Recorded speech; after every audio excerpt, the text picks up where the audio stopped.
Neutrals को बता दिया था कि साजिश कामयाब हुई तो मईशत तबाह हो जाएगी। इम्पोर्टेड हुकूमत ने 2 माह में आटे और पेट्रोल की कीमतें आसमान पर पहुंचा दी हैं।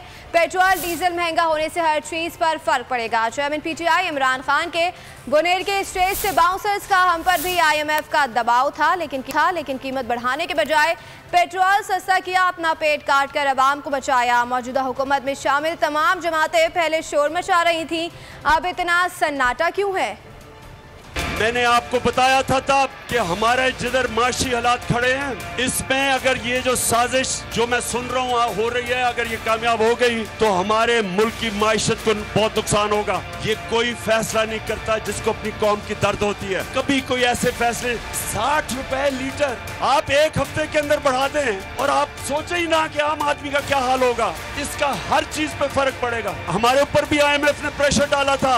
IMF हमें भी कह रही थी कि इनकी कीमतें बढ़ाओ, तो हमने क्या किया? हमने IMF की कहने पे बजाय बढ़ाने के हमने 10 रुपए लीटर कीमत कम की। हमने अपने लोगों को रिलीफ दिया, महंगाई से बचाया, बिजली की कीमत रोकी बढ़ने से, अपनी और चीजें काटी, पेट काट के अवाम को बचाया। हिंदुस्तान और इजराइल ये वो 2 मुल्क हैं जो सबसे ज्यादा चाहते हैं कि पाकिस्तान कमजोर हो और टूटे, और इनके साथ मुझे अफसोस से कहना पड़ता है कि अमेरिका भी नहीं देखना चाहता एक मजबूत पाकिस्तान।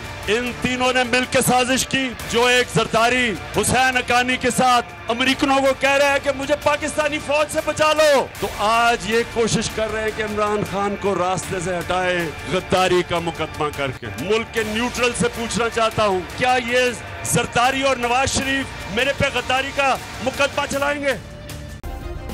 सब्सक्राइब करें और बेल दबाएं ताकि कोई खबर रह न जाए।